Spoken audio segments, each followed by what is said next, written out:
So what I'm wondering is if we still have time to vote for the cookie reception. No? Okay. I think I drew the short straw in going first today. Although what that means is that I can just use all the time I want. Dr. Bikes' heart is sinking right now as I'm saying that. My students know that I can speak for hours on one PowerPoint slide. So I'll try not to do that this morning. What I want to talk today to you about is about God's love in the work of psychotherapy. And if we can, let's just take a moment, indulge me, and go back with me about 2,000 years, back to biblical times, back to a small Judean village. We're with a crowd of people who are there waiting for Jesus of Nazareth to speak. We've heard about the rabbi's power of teaching, his puzzling parables. Some of us have friends and family that we're hoping he'll attend to with his healing touch after he finishes speaking. There's a great deal of excitement in the crowd. It's a beautiful, glorious day, as it is often in the Middle East. So there we are. Jesus arrives, he starts talking. All of us are listening with rapt attention at his words. And then, over the sound of his voice, there's another sound. The sound of a tinkling bell that cuts through the air. And another buzz goes through the crowd, because everybody knows what the sound of that bell is. Do you know what the sound of that bell is? It's the sound of a leper approaching. Leprosy was the scourge of the time, like AIDS in our day. Maybe worse.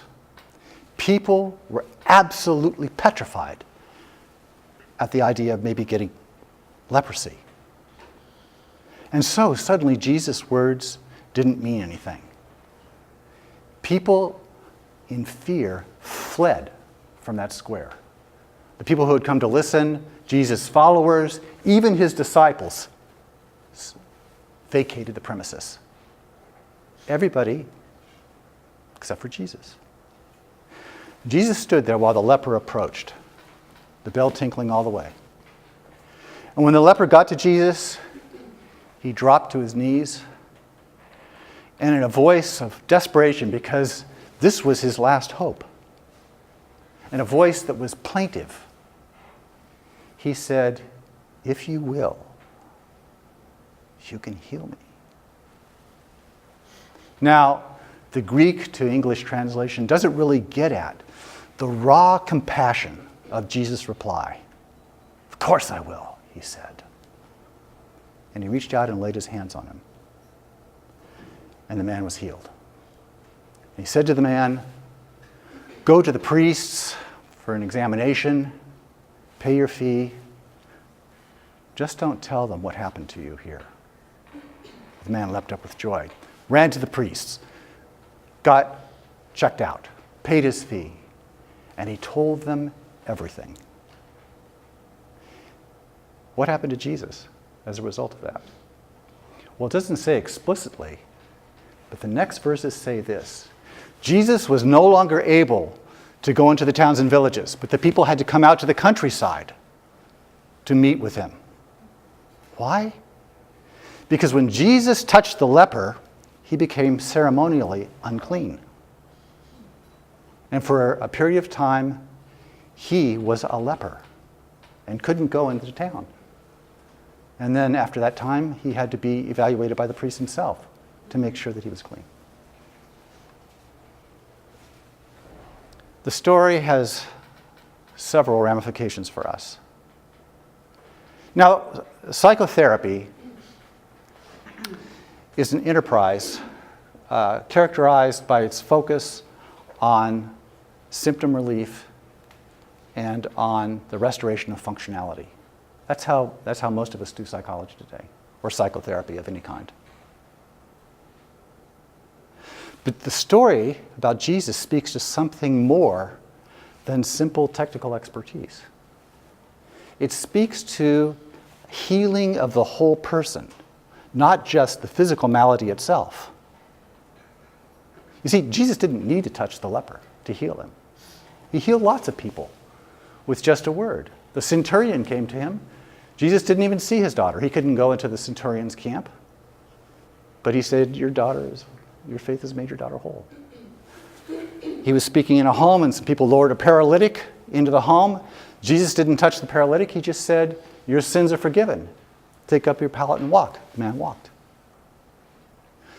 Jesus went to the burial site of Lazarus, never saw him or touched him because he was buried, and with a word brought him back to life. He didn't need to touch the leper. Why did he touch the leper? He touched the leper because the leper needed something more than simple physical healing. He needed restoration of the soul. And I want to suggest to you that a holistic approach to psychology includes not only the technical expertise of symptom relief and a restoration of prior functioning, but also the restoration of the soul. And it kind of makes sense, actually, because the root word for psychology is psyche, right? We all know that, those of us here who are graduates from the psychology department. And psyche means soul. Now,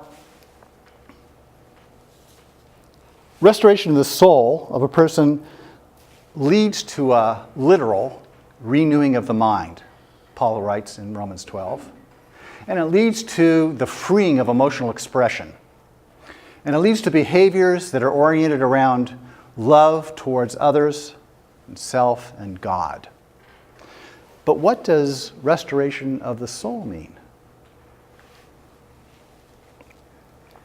I want to suggest that restoration of the soul requires, first and foremost, genuine meeting between the therapist and the client. And what does genuine meeting consist of? These areas. It consists of immediacy. It consists of personalness. It consists of reciprocity, trust, and vulnerability.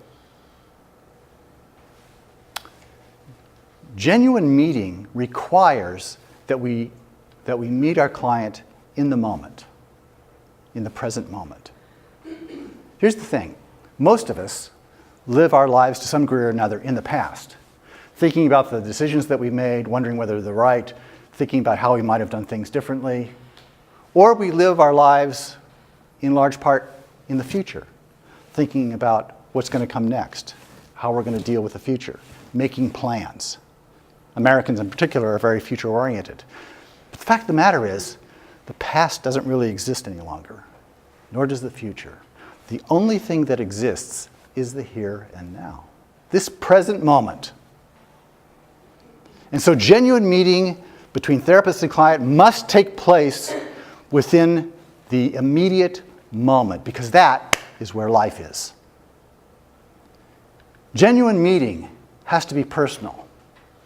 The therapist and client have to divest themselves of their defenses. And the very first defense is the defense of roles. Freud said, in fact, that psychoanalysis was about dealing with, 90% of psychoanalysis, he said, was dealing with a person's defenses. And that's not only the client's defenses, but also the therapist's. We have to divest ourselves of our white lab coat, sometimes literally, always figuratively, and meet our clients to a certain degree humanely. Now, that doesn't mean we don't have to be scientific, but at some level, we have to be able to relate, as Buber said, in an intimate I-thou kind of way with our clients. And that requires a personalness, understanding the mutual influence that client and therapist have on each other. My clients influence me as much as I influence them. When I divest myself of my role, when my client divests himself or herself of the various defenses that he or she has used to get through life to this point, how are they? I'll tell you how they are. They're absolutely naked. Now, just think for a second how difficult it would be to be physically naked here in this room right now. It'd be pretty hard, I think, right? But it's so much more difficult to bare your soul to somebody. And have that kind of vulnerability. And to have that kind of vulnerability, you need absolute trust. When there's genuine meeting, something happens. Something cracks open. And healing is exposed and can occur. A client came to see me. He's a brilliant man and a tormented man. So much torment from his life growing up that he had encapsulated himself in intellectualism. And he was a caregiver, so he spent his days giving and giving and giving of himself to others, getting and not expecting anything in return, and not feeling anything one way or the other about it. Eventually, his wife prevailed upon him to go to therapy. He went to a therapist, a good psychologist. They worked, a cognitive behavioral psychologist. They worked together for a number of months. And the client finally said to him, I think you're a really good therapist, but I just don't think we're going to get anywhere because the two of us are so much alike. We're both up here in our heads. He said, I need something different. And the therapist agreed with him and said, I know somebody who's really different. This guy, Thoburn. And so he referred the client to me. And I took that as a compliment, I think. And it was a real uphill slog for the client. Every week he would come in and say, what are we doing? Where are we going? What are we accomplishing? And I would say, how does it feel to not know where you're going? How does it feel to be blind for the first time in your life? How does it feel to wonder what's going on when you've been able to plan everything out up until this point? What is it you want? Where do you want to go? We went like that for several months. And at one session, everything just kind of boiled over. All of his torment, all of his pain, all of his frustration reached this boiling point. And he vented. And instead of getting defensive, which I could have done, I felt God's love and compassion well up inside me for this man. I felt God's tears of sorrow for this man's torment, for the deep, deep sadness of his life. And because they were God's tears, I let them come out. And they came down my cheeks and in my beard. And when he saw me crying, he stopped talking. And he just stared for a long time. And then he cracked with racking sobs for a very long time. And when he had finally composed himself somewhat, and I had composed myself, he said to me, no one has ever cried for me.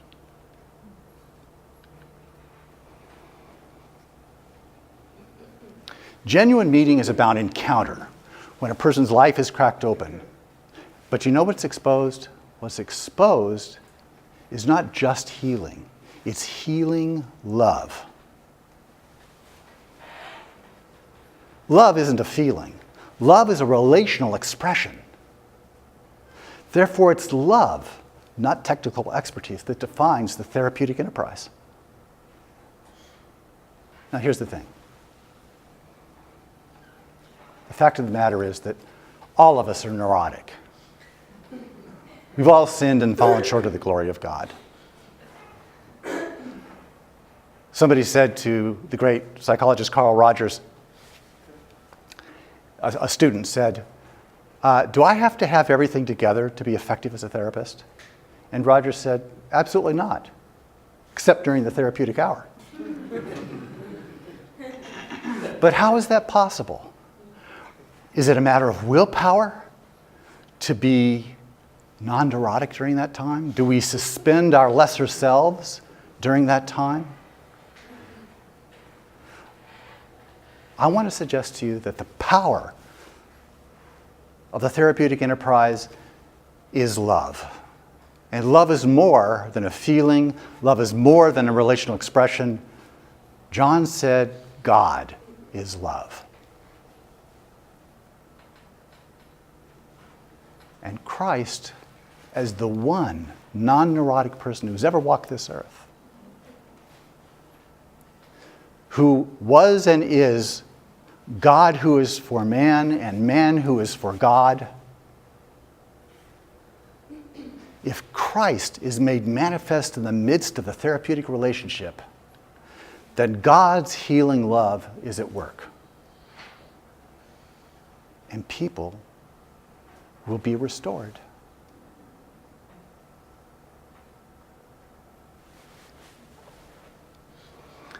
I'll leave you with one last story.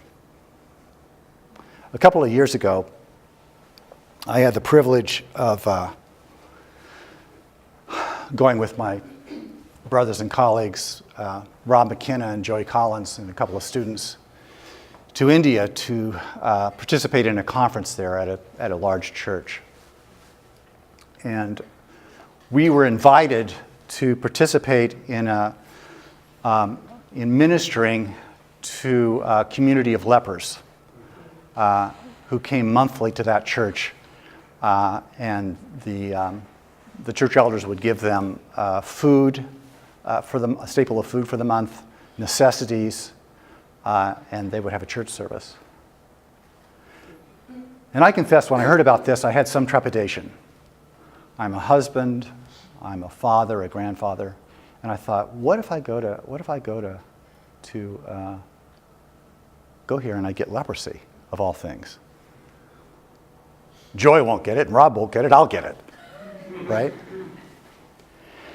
And so I was thinking about that. We were doing a children's ministry prior to the service for the leper community, and all during the children's service, I was thinking about this, and the various people with leprosy were coming into the church campus, really kind of blown in like dry leaves on the wind, just singly wafting in and sitting themselves politely in the portico of the church square. And we started the service, and as soon as the service started, all of us were transported by the power of God's Spirit. And at that point, all I could feel, and I know this is the same for Joey and for Rob because we talked about it, all we could feel was this raw compassion for these people. And then we moved among them, giving them food, giving them the necessities. But let me tell you something. Do you know what they wanted? They were appreciative of the food. They were so polite. But what they wanted was to hold hands and pray. What they wanted was for us to put our hands on their head and pray for them. What they wanted was the touch of a hand to say, you are a person. You're not a disease. You are somebody.